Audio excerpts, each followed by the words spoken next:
with Steve McKay. Chapter 1.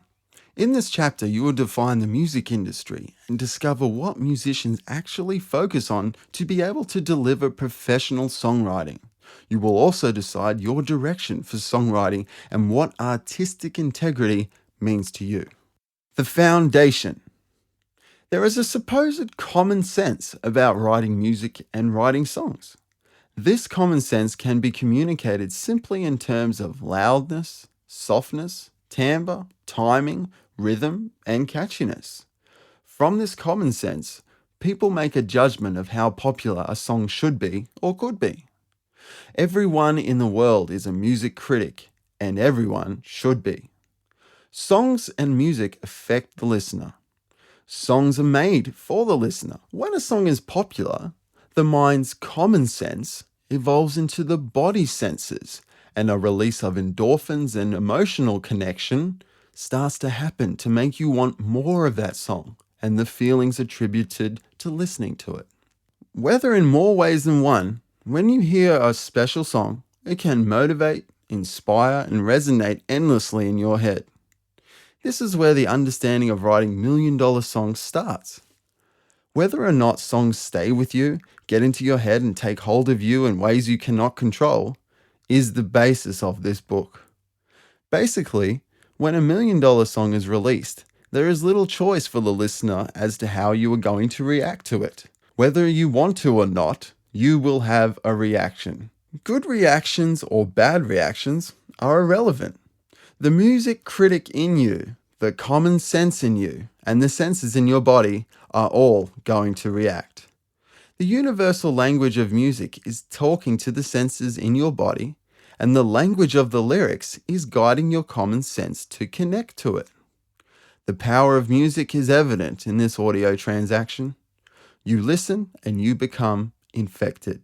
Under the understanding of this common sense, if you can listen and like music, you should be able to write it. Right? Wrong. Mystifyingly, only a handful of songs that ever get written become timeless classics. And this proves cause to investigate this common sense and find out why we all, as musicians, teachers, poets, and artists, are not yet achieving accolades from our musical output. From our common sense in our brain and our senses in our body, these living elements in music, such as rhythm, syncopation, culture, genre, and ambience, lures us into a state of reaction. These lures, or earworms, are however noticeably more powerful when the criteria is right. When the criteria of radio-friendly songwriting resounds with our musical appetite, we don't just want more of the song, we replay it over and over. So what exactly is this criteria? The criteria is not common sense, as it is not known amongst everyone. It is not something that comes completely natural, even though you resonate with it naturally when you hear it. It works on the commonality of the ways we interpret signals, radio waves, frequencies, and sounds. It involves all the elements of music. However, it is more focused on phonetic structures of phrasing, vowel placements, clever syncopation, resolve, and earworm-based hooks. These elements of commonality are discussed in length in this million-dollar songbook. Fundamentally, you have a psychological and chemically induced reaction to the criteria of songs that are written correctly for the million-dollar gains. Thus, it cannot be ignored as the template for success. Does this criteria mean that your music will have elementary complexity? Undoubtedly, the opposite prevails. Principally, simplicity in music will always win. It is the strategic editing of vowel sounds, phonetic structure, and earworm creation that direct successful integration of a song with the mind and body. It is not the overstimulation of music that hooks onto the body's ability to resonate a melody. Not at all. Like the connection the human body has with music, it is of paramount importance for all songwriters to consider human elements of life as elements of the song. Elements such as simplicity, recycling, conditioning of expectations, Repeated actions, uniformity, predictability, and consistency all correspond as the lifeblood of the song. Sometimes referred to as the spirit of songs, these elements show that perception and integration are constantly at work at all times during the play of songs, and that these life elements must be included in every song for it to live forever. Songs, in effect, become alive when they are written for the consumer. In the overview, we discussed that music is a business where products made of people are packaged with audio perception and then sold back to people. This collation of elements is evident in all songs you would instantly know when played by the radio. Successful absorption of your song awaits writers who understand how the brain interprets vowel sounds. Successful absorption of your song awaits writers who understand the body's interpretation of phonetic structure. Successful absorption of your song awaits writers who understand the mind and body's reaction to earworms. Turning a fragile wave of sound into a valuable audible entity requires nothing more than these three simple practices. The basics of successful songwriting criteria is these three practices. Even without a preconceived musical identity, nor forming a belief that you are talented, you can understand how to write that successful song and do it. With the findings in this text, your songwriting tool belt will be filled with insights for generating earworms. The songwriting template will be what you use to look at songs with a producer's critique forever. This ebook will show you that you are probably already on the right track, but you just may have overloaded your songs with a bit of artistic integrity. You probably have already overloaded your song with too much universal language stimulation, and thus it is not gaining the recognition and money that you deserve. You, with this book, will have every ability to build the necessary pathways to invoking reactions with your mass market of consumers and create the wealth and music sales that you desire. Can you forget your music ability? Can you forget about your artistic integrity? Can you put these things on hold and focus solely on the language essentials of songwriting and not the music essentials to enhance your song's buzz? The $1 Million Song Template gives you everything you need to not only cover and stage your songs for their instant appeal, but to offer a platform for you to continue building your ability as a songwriter and artist forever. The music industry. The music industry is a place where artists, musicians, poets, sound engineers, producers, media, graphic artists, filmmakers, business people, distributors, and music teachers alike spend their days developing and marketing music products.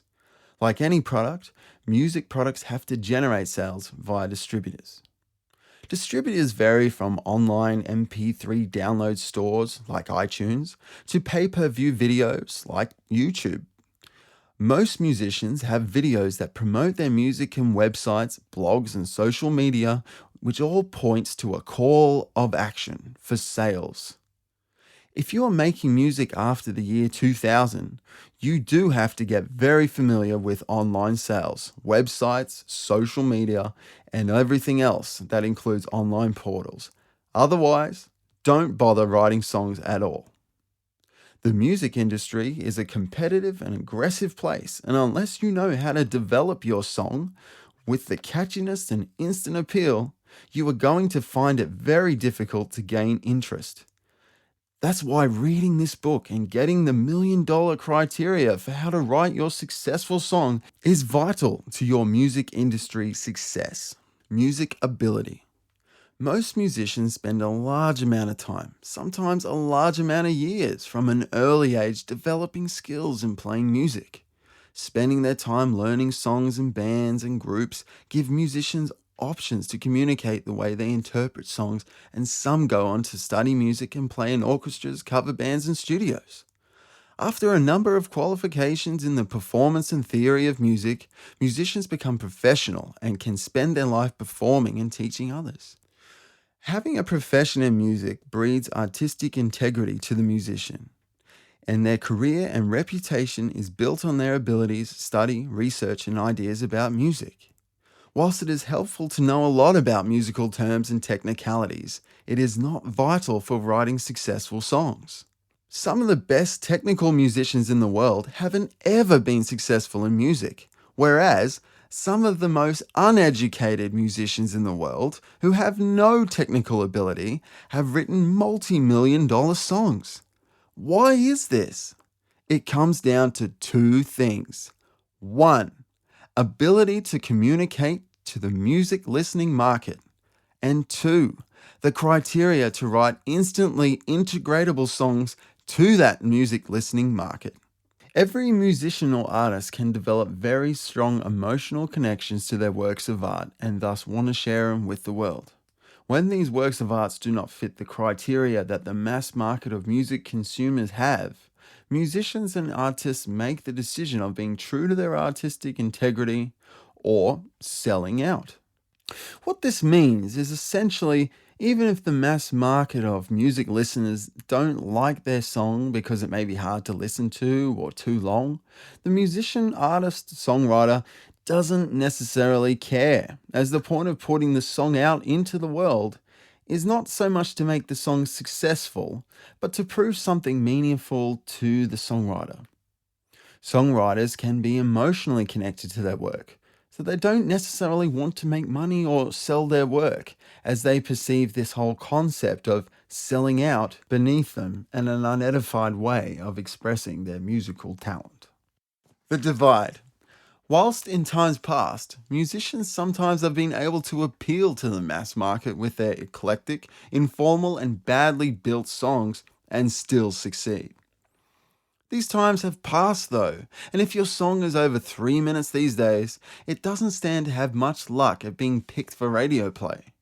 Being able to draw inspiration to write a song and use the criteria to filter and direct your inspiration determines your musicianship. Playing a guitar solo does not determine your musicianship. If you care a lot about what your music says about you and your artistic integrity rather than the mass appeal of your song, you are determining the future profitability of your musical output to be quite low. The divide is between real musicians and industry manufactured musicians. Real musicians with artistic integrity communicate their expressions in songs generally with no limits or criteria.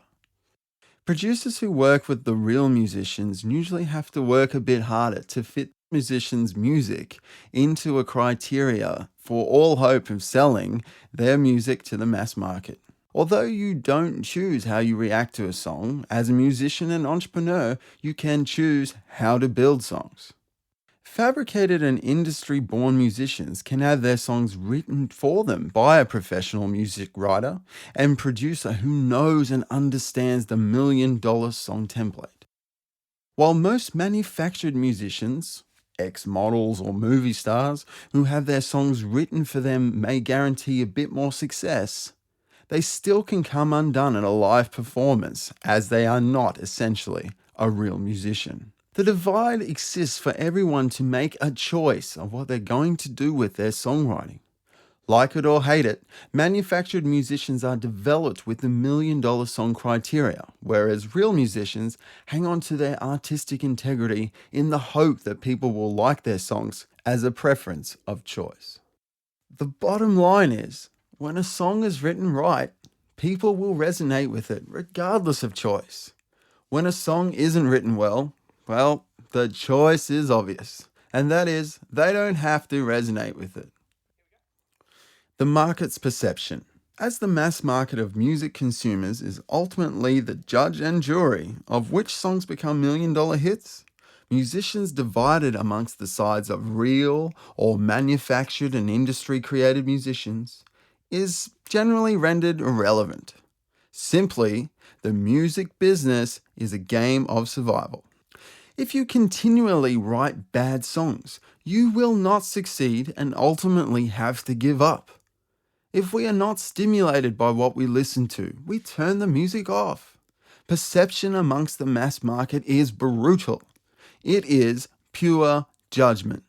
Because music happens in the body as reactions to what we hear and feel, we become specific and know what we like when we hear it. We turn off quickly and we are quick to judge when we don't like something. Being a real musician that writes songs purely from life's expression and not selling out to the criteria means you risk being seen as an amateur or an immature musician. Unfortunately, amateur musicians stand out negatively with their untamed and undeveloped songs. It doesn't matter how real you believe yourself to be.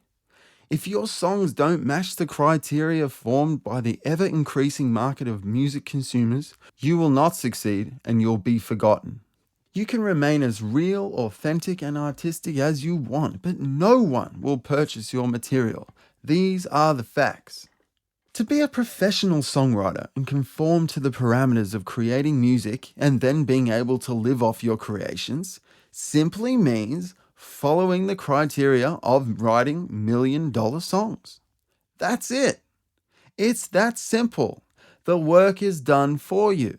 This is not hard mentally. It's potentially hard emotionally. Letting go of the natural way you want to write songs may be the hardest thing you ever have to do. You have to accept this now before going any further. The best way to look at being a songwriter and musician is that you should consider yourself an industry entrepreneur. You are a musician, singer, songwriter who knows the tricks of the trade. This book is making you an industry-made potential star. And the best part is, if you need an artistic outlet, then have two bands, one that makes money and the other that makes songs for choice. It is a common saying in the music industry that it's a game of whom you know and not what you know. I do agree with this statement in the case that if your mother is Madonna, then getting interest from a record label may be easier than, say, being an orphan. However, with the criteria outlined in this book, it will be easier for you to start getting to know people than without it. Your direction is that you are on a journey to bring the people who to know to you as you are outputting the right music to bring that interest toward you.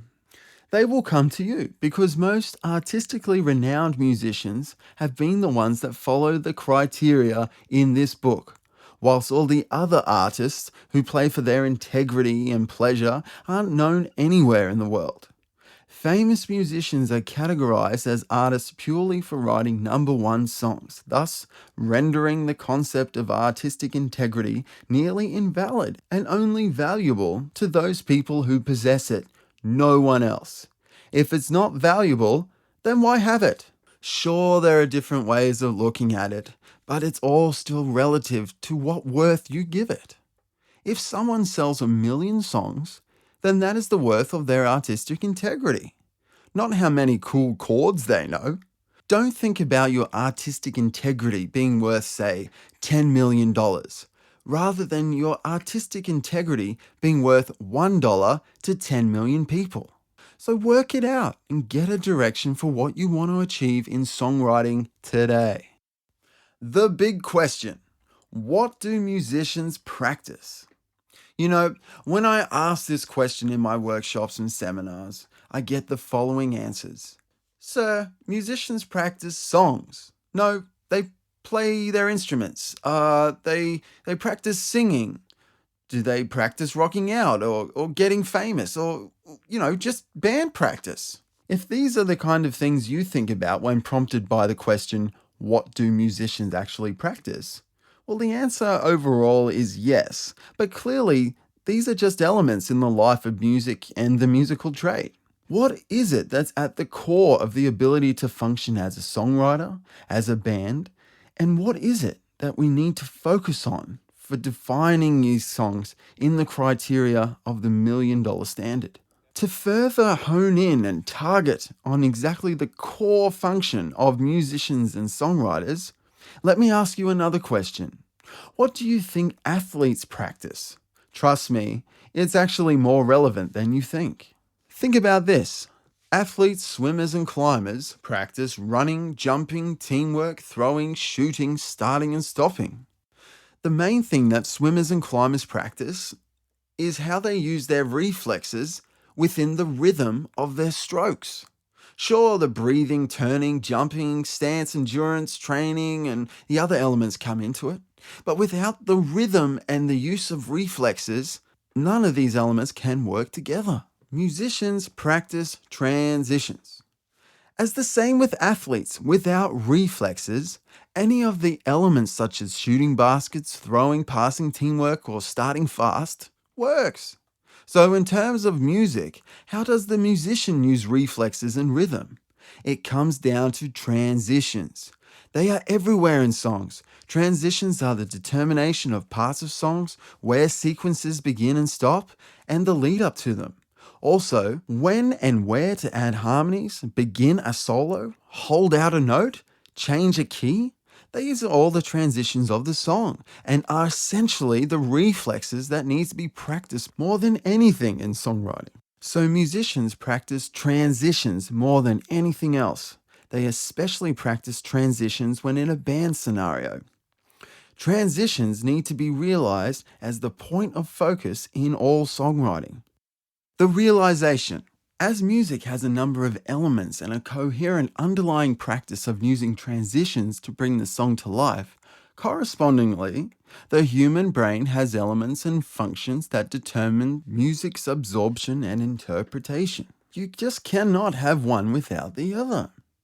You see, without our ability to determine, discriminate, or define what we like and what we don't like, we can't attempt to write songs and link the elements of the human function to that song function. In basic relativity, sound frequencies instruct movement, and movement instructs choice. Put simply, once the song is constructed in such a way that the sound frequencies immediately center to the relativity of the brain, movement and choice are prompted for a reaction. Getting this reaction means you have connected, and the syncing of rhythm then moves your song into focus and will produce a determination for a positive or negative response. It may sound complex, but this is the passage in which sound waves travel to the brain, and it happens in a split second when you start listening to a song. Writing songs can be viewed as a significantly hard task, should you not either know this book's criteria or have a problem with perfection. Some professional musicians spend years writing songs, and they are never simply happy with anything. They are worried that their work is not good enough or something is missing. They just don't know how to complete their work. With the criteria of the $1,000,000 song, I know that you can complete the songs on your album. You can make music for the mass market of music consumers. You can understand the practice of transitions to make yourself a better musician. You can formulate your song with the criteria and enhance that listenability of your audio output. Chapter 1 Summary. In this chapter, you have had to make the decision for your songwriting. Whether you will follow industry and successful songwriting advice or use this resource to develop artistically will determine your outcomes. You have to be specific and practice what musicians practice. That's the only way to determine your outlook and awareness of the $1,000,000 song development.